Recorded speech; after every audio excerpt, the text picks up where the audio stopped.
Hi, friends. I'm about to read to you my daughter's favorite Christmas story. It's called The Boy and the Whale. And my daughter Grace loves this book.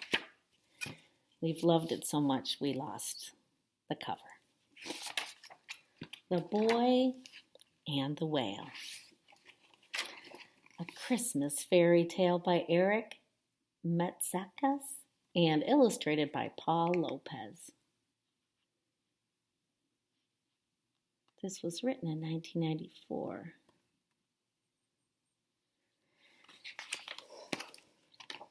Well, there's a lot more story than picture to this book. Once upon a time, there was a boy in a lighthouse. His father and mother lived there with him, for his father was the lighthouse keeper, just as his father had been before him.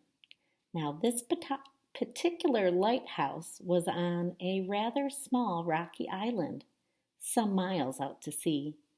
And because the boy's mother and father were generally consumed with the great deals and extraordinary responsibilities of running the lighthouse, lest any errant ship should come to be wrecked on their rocky shore, the boy often felt very much as though he lived alone, as though he were the only soul on a small planet surrounded by an endless universe of eternal blue.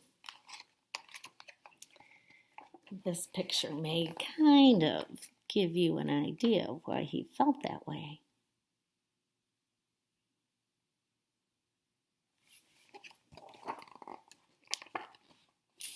A lot of words.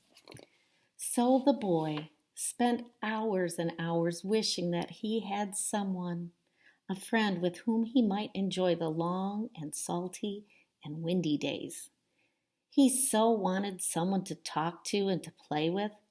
But most of the time, the boy put these thoughts out of his mind and occupied himself doing more practical things, like looking for lobsters and mussels, which he proudly brought home to his mother for supper. When the boy was not making himself useful in any outward way, he would often just sit on a barnacled rock and watch the ocean heave and swell as it went he knew not where, for it seemed to be going somewhere and nowhere and everywhere all at once. He loved the sea in all of its guises. He loved it when it was choppy and agitated, and he loved it when there were great powerful swells that seemed to have come from the other side of the world, and he loved it when it was extraordinarily calm. It was so extraordinarily calm that it seemed that one could easily step out upon its pure glassy surface and walk all the way to the horizon.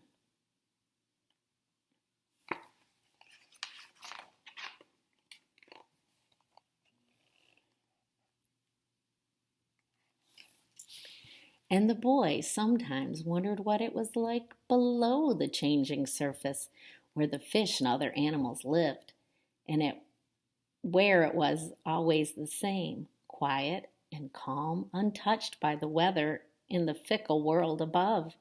He thought of the watery realm below the surface as a secret world, and sometimes as he sat there, he would imagine the things that go down there. He Sometimes as he sat, he would imagine that he could go down there and swim among the sea creatures just as though he were one of them, and he thought, I wouldn't be lonely at all, for there are so many of them down there to play with. He loved all the creatures that swam about in the depths of the water. But of all the myriad animals that dwelt there, the boy loved best the great whales that roamed the deepest waters of the world's oceans, and which would sometimes surface quite suddenly in his little part of the world to blow warm vapor into the atmosphere. The boy knew that they were mammals and that they breathed with lungs just as he did, not with gills. And it was for this reason and for the reason that they were sometimes above the water and sometimes below it, that they held for him a kind of unique place between the two worlds, the world of the sea and the world of the men. It was as though the great whales were messengers between the two worlds.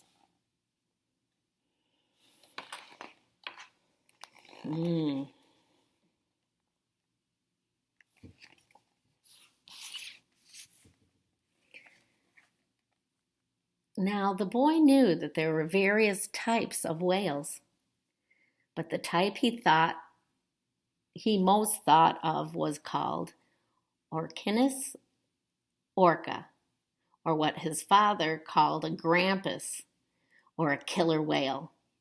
He didn't see them often, but every once in a great while when he was occupied collecting mussels or lobsters among the rocks, he would catch sight of one breaking the water near him, and it would take his breath away. What must it be like to touch one of them, he wondered. They were the most magnificent creatures he could imagine. Whenever he laid eyes on one, it was as though time itself stopped, as though eternity had poked its head above the waters. One day, while he was watching the water's smooth surface and thinking of nothing in particular, a strange idea seemed to swim from beyond the horizon right into his head.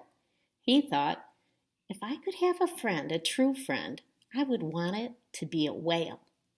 He knew that that would be impossible, but if he was going to wish, he might as well wish a great wish. And what wish could be greater than that?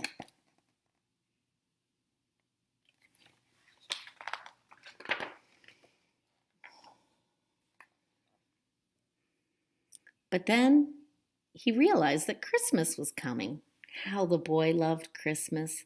Perhaps his father would make him a toy whale out of wood for Christmas. They could paint it together, black and white, just like the whales the boy so loved. And he might talk to it and make it of it an imaginary friend, which sometimes could be almost as good as a real live friend. Yes, he thought, that's what I want for Christmas. And he thought of it over and over. A whale for Christmas, a whale for Christmas. I want a whale for Christmas. And the more he mumbled this to himself, the more real it seemed, as though it wasn't an idle fancy, but something actual that he would soon possess. In the days that followed, for Christmas was fast approaching, the boy began to drop hints here and there around to his parents, but for some reason they never seemed to be paying much attention when he was making a comment. Perhaps it was already too late, he thought. It seemed as if they already bought the presents they were going to buy for people who live on an island miles and miles out to sea, never have had the luxury of shopping at the last minute. The prospects for his whale didn't look very promising. Let's take a look. What a view. But that very night, when saying his prayers, the boy looked out his window into the vast heavens where the stars were shimmering, and he said, "Oh God, please let me have a whale for Christmas." When he prayed this, he imagined the beautifully carved wooden whale gleaming with a new shiny coat of black and white paint, as beautiful as a real live whale. And his longing for it and for the companionship it would provide, whether imaginary or not, was so strong that for a moment it seemed to the boy not to be a wooden whale at all, but a real one, which is how all of the truest imaginary friends always seem. And with that done, the boy crawled into bed and fell fast asleep. Now, the truth of the matter is that the purity of the boy's request was such that something quite magnificent happened. You see, the prayer traveled as fast as light through the clouds. in the sky. Prayers do travel, you know. And on through the thinning atmosphere, up and up and up, until at last found its way into the very heart of heaven itself. And when God saw it, he was so touched by it, for it was one of the purest prayers he had ever seen, that he did something he ordinarily doesn't do. He shared the boy's request with a shining star.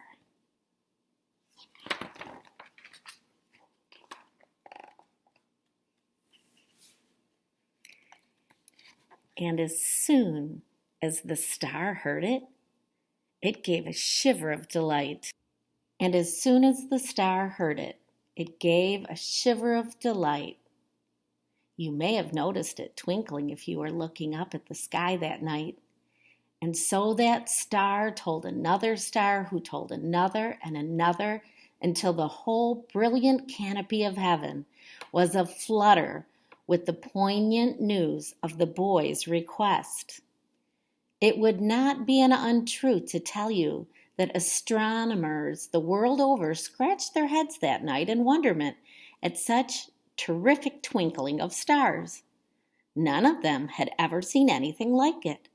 Perhaps it is a disturbance in our own atmosphere due to the volcanic ash in the jet stream, they exclaimed.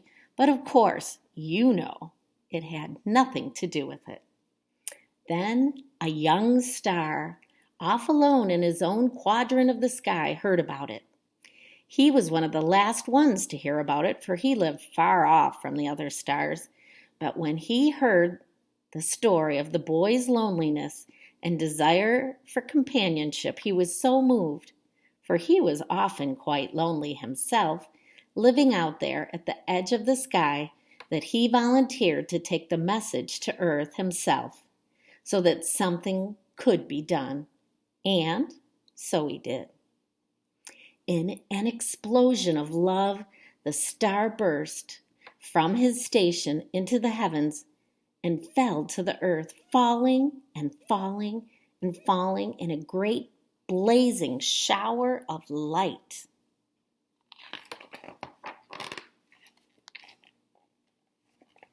Take a little look-see.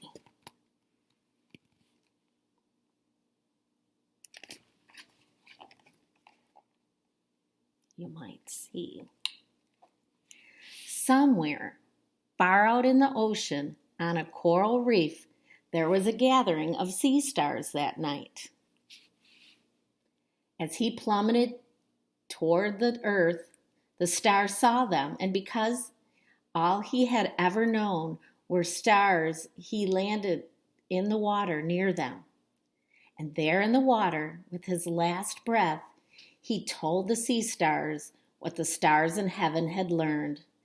"There is a lighthouse," he said, "and on the island where the lighthouse is, there is a little boy whose only wish is that he would have a whale as a friend for Christmas. Please help him, for he is lonely, and it is a terrible thing to be lonely." And with that, the last rays of his brilliant light melted into the December seas. Now, one of the sea stars who heard this ached to do something about it, so he did the only thing he could do. He told a sandworm, and the sandworm told a flounder, who told a sea robin, who told his closest friend, who happened to be an eel. And the eel told his brothers, who in a group traveled to the lair of a grouper, and all talking at once relayed the message to him. And the grouper, when it was time for dinner, swam up several hundred feet to where a school of mackerel were, and told the whole school about the boy who was looking for the whale. The school talked among themselves excitedly and told an old sea turtle, who in turn told an ancient crab, and he, of course, told a mossy old lobster who was nearly as old as the ocean itself, and the lobster told it to a clam, who may have been older than the ocean, and the clam kept it to himself, as clams are wont to do.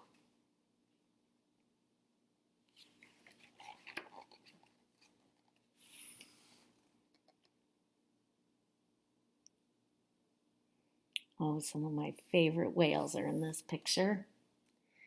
But that's only at low tide when clams are susceptible to predators, you understand. When the tide rises, as it always has, the clams are every bit as talkative as anyone. In fact, more talkative, for they have to say everything they want to say while the tide is still high. And so when the tide finally rose up, the clam opened up and told a pilot whale. And the pilot whale had recently made the acquaintance of a gray whale, whom he told, and in a short time, the message had traveled throughout the entire world of whaledom, until at last it was communicated to a certain pod of killer whales, among whom lived one very special whale. When this whale heard about the boy who longed for a friend and who loved whales, his heart was deeply touched, and powerless to do anything else, he began the long, long journey toward a certain island where stood a certain lighthouse, where lived a certain boy somewhere beyond the curved blue horizon.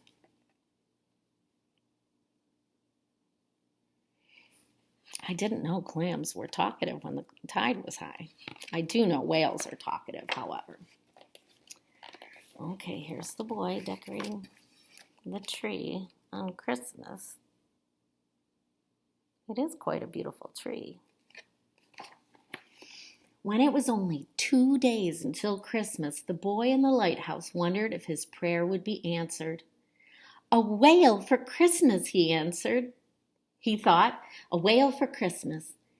He'd watched his mother baking that week as the way she did every Christmas, and his anticipation grew with every scent he caught of cinnamon or gingerbread spice, that wafted from the kitchen window down to the rocks where he sat. How glorious it would be to have a friend. The small fact that this friend was to be made of wood did not discourage the boy, for as you know, one's imagination can make up for a host of shortcomings. On Christmas Eve, the boy helped decorate their Christmas tree, which they kept for all 12 days of Christmas every year, as they did all their Christmas decorations. The boy used some of the favorite shells he'd collected. There was every kind imaginable. There were whelks, and there were jingle shells, and moon shells, and limpets, and there were blue mussel shells, and scallop shells, and quahog shells, and there were even periwinkles. For at the top of the very tree, for its crown, his mother called it, the boy had found a sea star. But when he located it in the box of ornaments, he saw that it had been broken. And so the top of the tree, at least for this Christmas, would wear no crown. You can see here the box of ornaments.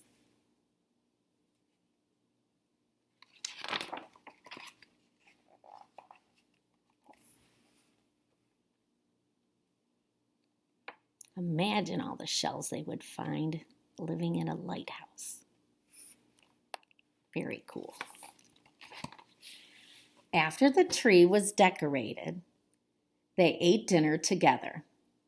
Christmas Eve dinner was always the boys' favorite meal of the year, and afterward, they would open their presents. The boy's eyes scanned the wrapped gift around the tree, but he didn't see anything that looked like it might be a wooden whale. And indeed, once he'd unwrapped his gifts, he saw that there was no whale among them. The boy was devastated.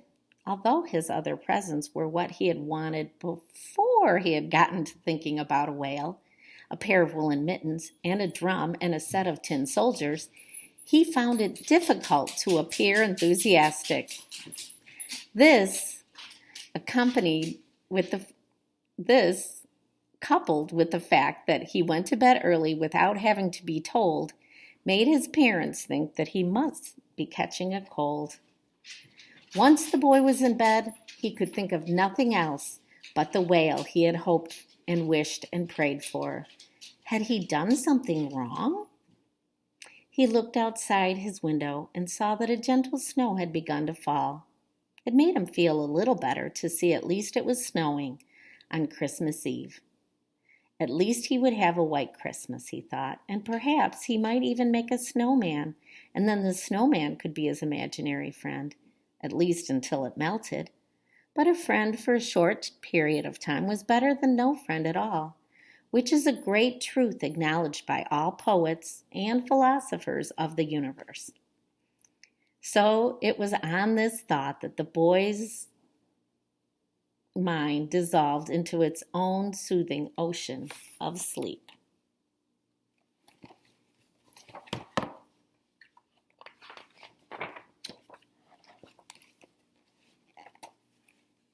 Well, you can see the next morning, he started a snowman.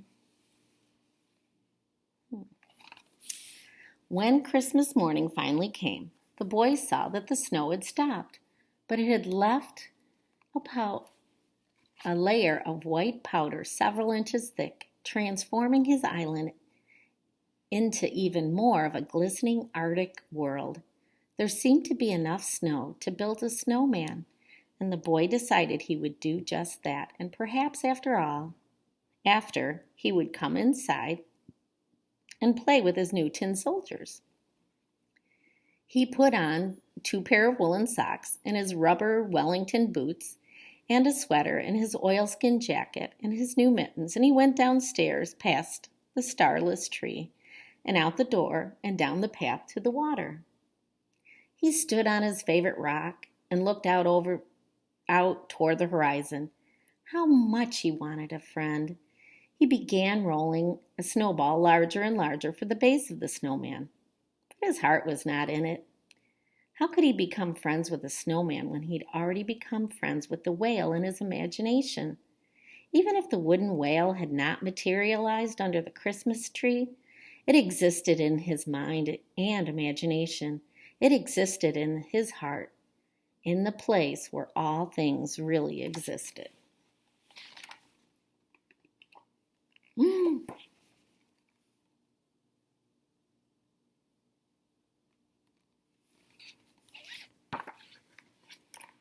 The boy left off rolling the large snowball and sighed, and again, for no reason he knew of, he looked out over the water. And there, some yards out, the boys saw a shiny black and white form breast the surface of the water and exhale a warm plume of vapor into the cold Christmas air. Was it possible? Was the boy dreaming? And then it swam toward him, as real as the whale that had lived in his imagination all those weeks. The boy went down, and the whale swam right up to him. It seemed almost to know him somehow, and he seemed to know it. It was the very whale he had imagined. "Oh, I knew you would come," the boy cried. "I knew you would come." The boy heard his father's fiddle music, for his father always played fiddle on Christmas morning, and the music danced through the air, and the boy knew that this was not a dream, and that the whale had indeed come. It had come to him, a whale for Christmas, just as he had hoped, and he knew that he would not be alone any more, at least for a little while, just for a little while. He was as happy as it could possibly be. Then the boy recalled a bedtime story his father once had told him about a certain killer whale named Shamu. It gave him a grand idea. "I will call you Shamu," he cried out to the whale. Shamu! Tears welled up in his eyes, and unable to contain his happiness, he danced from rock to rock along the shoreline, kicking the white snow as he did, as the whale swam alongside him.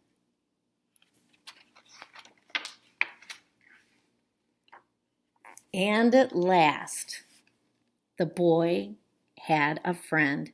It was all that he had ever dreamt of, a whale for Christmas. All morning he and Shamu played together along the snowy shore, with the boy running and Shamu leaping into the air with delight. After lunch, the boy rowed out from the island in his little rowboat. Shamu would disappear under the waves, then suddenly rise up and bump the boat with his nose playfully, and the boy would scream with laughter. It was more than he had ever dreamt.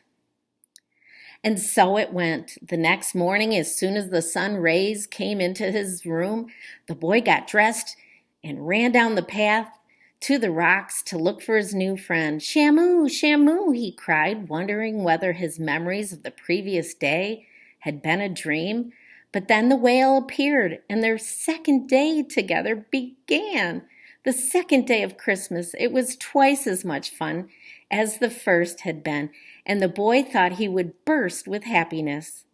He somehow knew in the back of his mind that Shamu would have to go back to the place he had come from when the 12 days of Christmas were over, but that seemed to be very far away, and there was so much to do in the meantime.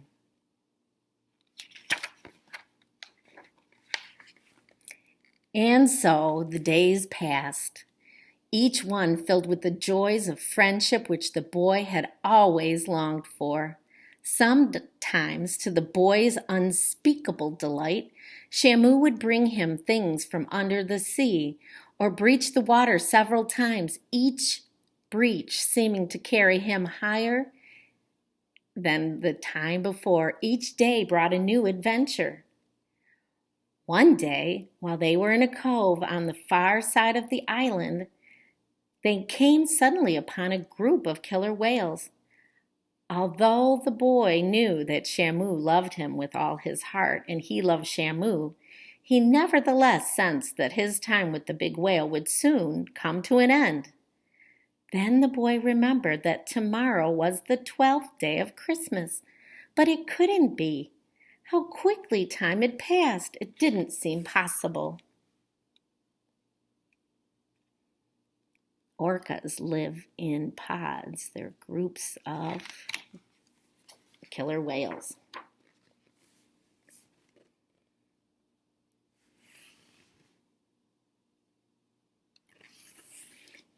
That night, as he lay in bed, the boy could not sleep. He knew that tomorrow might be his last day with Shamu, but the boy's sadness at the thought of losing his dear friend was unimaginable. 12 days was so short. Then he became angry. I didn't ask for a real whale, he thought. I could have had a wooden whale forever. Then this would have never happened. But he knew in his heart that his time with Shamu, however brief, was worth more than an eternity of wooden whales. There was nothing more to say. In the morning, when Shamu came up to him, he leaned over and touched Shamu's nose tenderly. He spoke with great resolve. You know that I love you, and that I care more about you than I do myself. Perhaps you can come visit me again next Christmas. Shamu saw that there were tears in the boy's eyes, and the thought of leaving the boy filled him with sadness. Then something quite inconceivable and unprecedented took place. It was as if suddenly the boy had stepped into another world, and as though he had passed through a mirror, for he realized that suddenly he knew Shamu's every thought, and Shamu knew his, and Shamu told him they would go on one last trip together before his friend returned to the place from which he had come. I love that last paragraph. And then something quite inconceivable and unprecedented took place. It was as if suddenly the boy had stepped into another world, as though he had passed through a mirror, for he realized that suddenly he knew Shamu's every thought, and Shamu knew his. And Shamu told him that they would go on one last trip together before his friend returned to the place from which he had come. That's an amazing and unprecedented thing indeed. What? He got to go under the sea?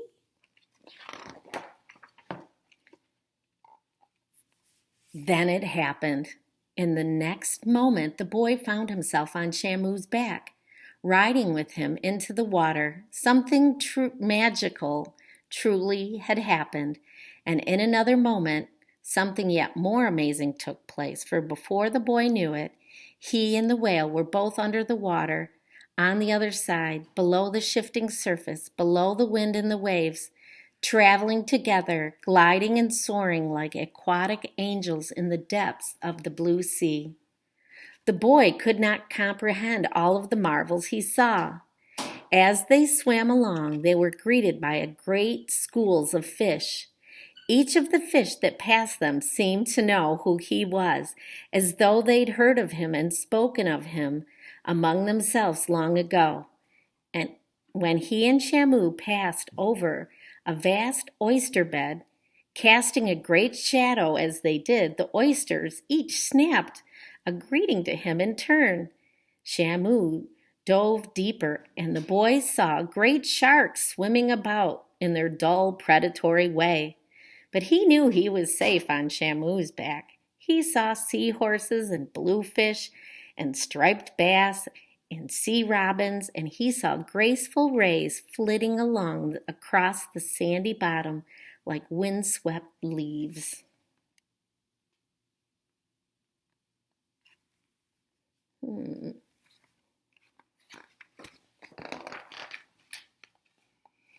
They traveled on and on through the blue depths, and the boy's heart leapt at all his eyes took in. A sea turtle swam near them, so close that the boy touched its back, and a beautiful blue marlin followed it, piercing the water as he went. And then, beyond them as they swam, the boy in wonder beheld a pair of eels undulating through the water like music.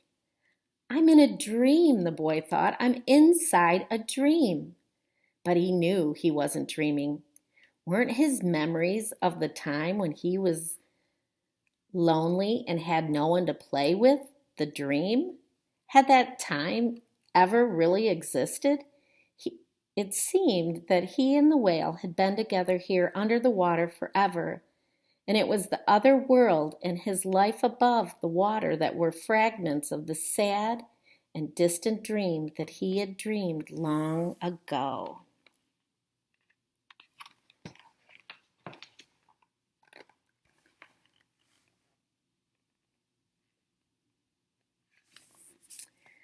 They continued through the endless water, passing towering underwater cliffs that teemed with sea life. They swam past a large sunken ship lying in its watery grave on the sandy bottom.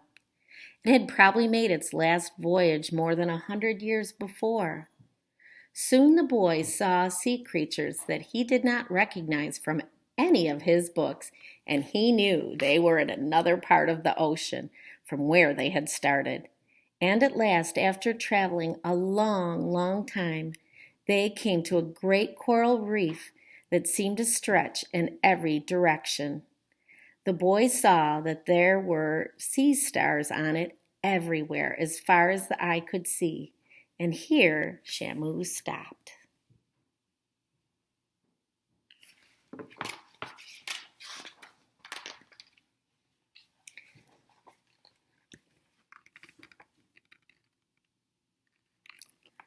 The boy saw that near the thousands of sea stars, alone and off by itself, there lay a single sea star. It did not have the brilliant color of the other sea stars, but when the boy saw it lying there, lifeless and forlorn, his heart broke. Now, although the boy did not know it, this sea star had once been a star in the night sky, for it was none other than the very star that had, out of his love for the boy, left heaven and come to earth. The boy was so touched by it lying alone there that he could not help himself. He reached out and picked up the sea star and looked at it. May he come home with me and be my friend? The boy asked Shamu. Shamu nodded. And so the boy took the sea star and, climbing back onto Shamu, put it in his pocket. Then they began the long journey home. At last they came to the rock where they had first met, and there they said their tear-filled goodbyes. Perhaps they would meet again next Christmas. The boy hugged Shamu as hard as he could. It broke his heart to leave his friend, whom he loved more than anything else in the world, but he knew that he must. And so he turned away and walked toward the lighthouse. When he got inside, he saw that the Christmas tree was still up, for today was, after all, the 12th and last day of Christmas. And still the tree had no crown. It seemed so incomplete. Then the boy remembered something. He reached into his pocket. It was still there. The sea star. He took it out and looked at it. It no longer looked lifeless and forlorn, not in the least, for a strange thing had taken place since he put it in his pocket, and it now seemed filled with life. It was more beautiful than he could have imagined. There was a certain radiance to it that he could not comprehend, as though his sea star glowed at the very light of heaven itself.